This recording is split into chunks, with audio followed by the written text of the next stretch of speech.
let's talk about the fourth then. Obviously, it's Trent's. At first, I thought it was one of the best goals I've ever seen. Turns out, maybe not. But this decent hit. Tries his luck, What I liked is that for one of the few times, he actually kept the ball down and he hit the target. Yeah. Normally, he leans back and it goes over the bar. And if he just did that, he'd score, 10 goals a season. But his ball striking's so sweet and pure that he gives. For some reason, he gets to have a shot and it's always misses the target. Yeah. If he just learned to keep it down, just that shot was perfect. I mean, you're in the lottery, aren't you? You get a goal for it because he's hit the ball properly. Yeah, exactly. If you hit the target, you give yourself a chance, don't you? You know what I mean? And deflection helps and aids him on this occasion, but he strikes the ball so well that he gives goalkeepers nightmares every time he's a target, basically, because it's difficult to deal with. The main talking point, though, however, from Trent's goal isn't the goal itself, Chris. It's the celebration. Yeah.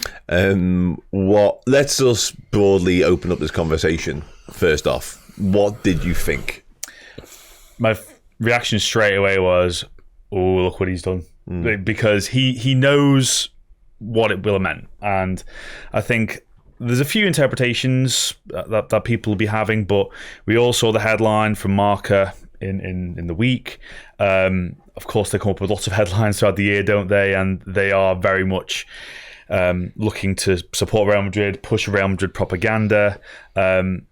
Only he know truly what it meant. But for me, when you make that kind of comment, clearly he's talking about the noise, the chatter.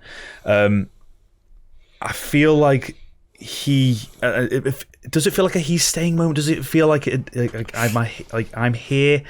I'm not entirely sure because I'm still a bit on the fence in terms of what actually does happen. But I think he is saying that people don't know the full picture. Yeah. And I'd like to think it means I'm about to sign my new contract, which would be absolutely amazing. As I say, I'm still very much on the fence about it.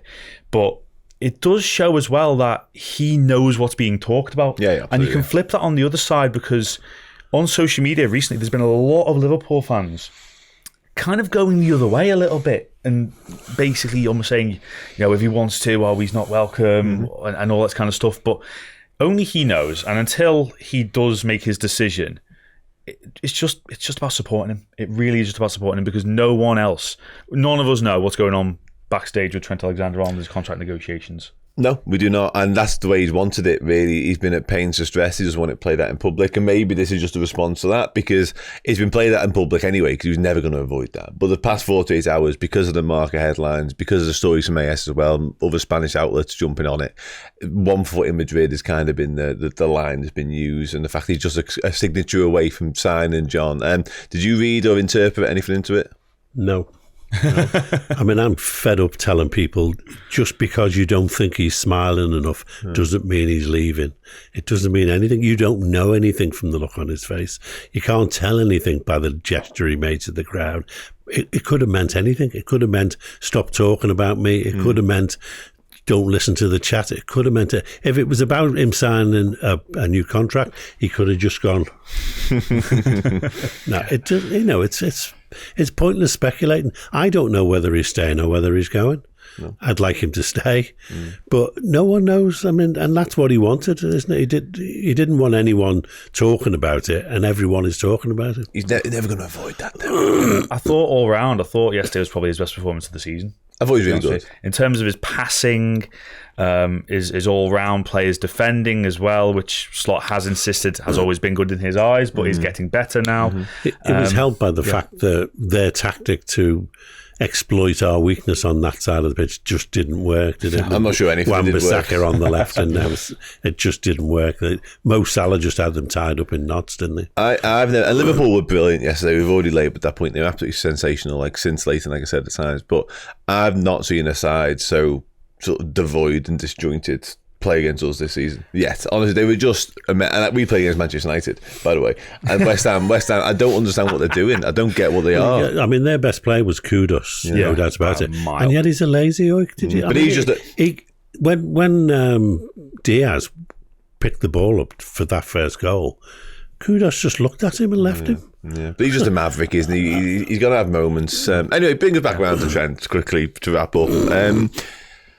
Chris, I'm not going to ask you sort of what's going to happen because you've already said that you don't know, but something's got to give, I guess, essentially, because there's 3 big hitters when it comes to contracts now. We're 2 days away from them to negotiate with anybody. They can negotiate with whoever they want. And it kind of needs a resolution one way or the other, sooner rather than later, because my fear with this, and it hasn't happened yet, is that at some point the narratives grow so strong that it does threaten to derail us. Yeah. And Slot's been asked about that a couple of times, actually, about the narrative, about is it a distraction? I suppose it's his duty to say that, and the squad as a whole, look, they know there's a league title to be won. They do, and I'd like to think, at least within the squad, do they talk about it themselves? It's a weird one, isn't it? But I really do just hope the mentality is that strong, because there's that, it's that good amongst the group at the moment. And it is strange, the further you go on and it doesn't get said, I would be really, really surprised if, say, we get to May and there's not been a word. I suppose I'm not expecting anything in January. I'm genuinely not expecting anything in January from anyone. By the time we get to the spring, say March, if there's not even a murmuring, I'll be a bit like, I'm a bit surprised there's nothing about anybody. Would that concern you, not just in terms of the players leaving, but in terms of what we're trying to achieve? If the results are still very good, no.